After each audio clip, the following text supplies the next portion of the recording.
ACS health Mohammad Suleman शनिवार को अचानक इंदौर पहुंचे।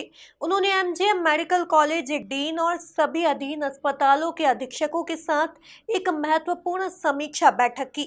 बैठक में उन्होंने मेडिकल कॉलेज की व्यवस्थाओं के साथ ही कॉलेज को एक प्रतिष्ठित संस्थान बनाने की कवायदों पर चर्चा की। देखिए ये खास रिपोर्ट। एमजीएम मेडिकल कॉलेज ने प्राध्यापक व सहायक प्राध्यापक के रिक्त पदों के लिए आवेदन बुलाए हैं। इसका मेडिकल टीचर्स एसोसिएशन ने विरोध किया है। एसोसिएशन से जुड़े चिकित्सा शिक्षकों का कहना है कि पहले कॉलेज प्रबंधन को इंटरनल पद भरने चाहिए, उसके बाद रिक्त पदों के लिए साक्षात्कार लेना चाहिए। इसके अलावा मेडिकल टीचर एसोसिएशन की कई मांगे वर्षों से लंबित पड़ी हैं। इन सभी को लेकर एसोसिएशन से जुड़े पदाधिकारियों ने शनिवार को एसीएस हेल्थ मोहम्मद सुलेमान को ज्ञापन सौंपा। इस मामले में एसीएस हेल्थ मोहम्मद सुलेमान ने कहा कि कई चीजें उनके तो कई चीजें सरकार के स्तर की होती है। लगातार इन मुद्दों पर हमारा संवाद जारी रहता है। नहीं, मेरा आज की बैठक में हमारे डीन साहब के साथ समीक्षा का एजेंडा थोड़ा डिफरेंट था। आज हम लोग जो मेडिकल कॉलेज की व्यवस्थाएं हैं उसमें इसको मेडिकल कॉलेज को एक प्रेस्टीजियस इंस्टीट्यूशन बनाने के लिए क्या कर सकते हैं, मूलतः उस मुद्दों पे बात कर रहे थे। जैसे सुपर स्पेशलिटी हॉस्पिटल अब बन गया है, उसको किस तरह से चालू किया जाए ताकि इंदौर के लोगों को उसका लाभ मिले।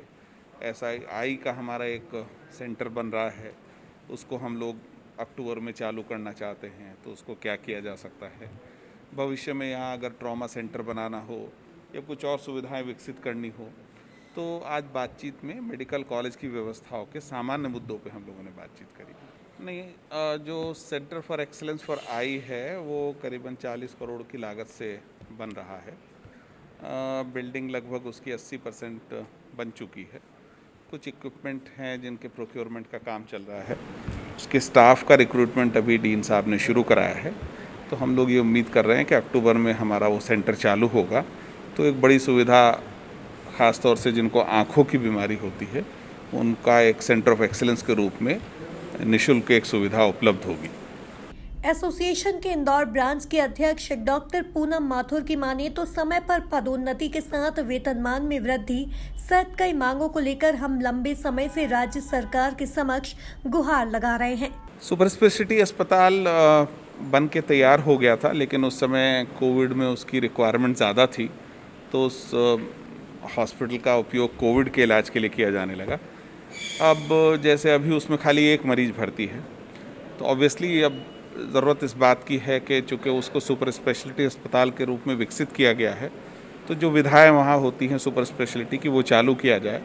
तो उसके लिए बातचीत हुई है, अभी रिक्रूटमेंट शुरू हो गया है। उसके लिए भी मूल बात तो चिकित्सकों की उपलब्धता सुनिश्चित करनी है। कुछ इक्विपमेंट जो आने थे गवर्नमेंट ऑफ इंडिया से आ गए हैं, कुछ हमको और प्रोक्योर करने हैं।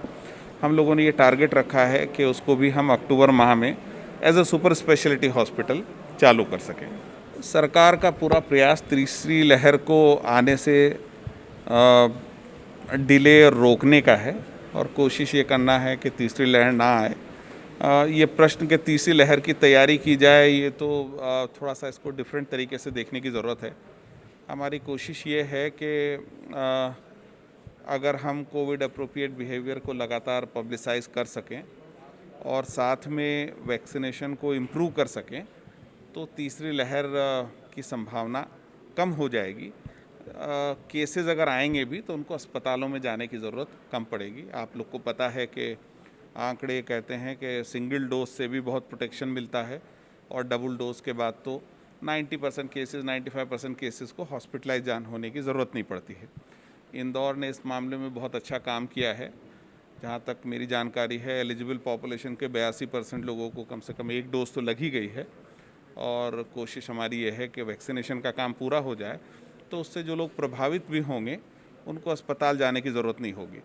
तो सिंगल वेव के बारे में जहाँ तक मैं कहना चाहूँगा कि हमारा प्रयास ये है कि वेव आए ना आए, अस्पतालों पे इतना लोड ना बढ़े जितना सेकेंड वेव के टाइम पे था। चूँकि डॉक्टर्स का मनोबल बनाए रखना हमारे लिए ज़रूरी है। लगातार काम करते में हर आदमी थकता है, तो कोशिश ये है कि अस्पतालों पे आने वाले प्रेशर को कम किया जाए। देखा जाए तो इस मामले में एसीएस हेल्थ मोहम्मद सुलेमान ने एमजीएम मेडिकल कॉलेज के डीन को भी टीचर्स एसोसिएशन की मांगों पर संज्ञान लेने के निर्देश दिए हैं। Bureau report, MP news, Indore.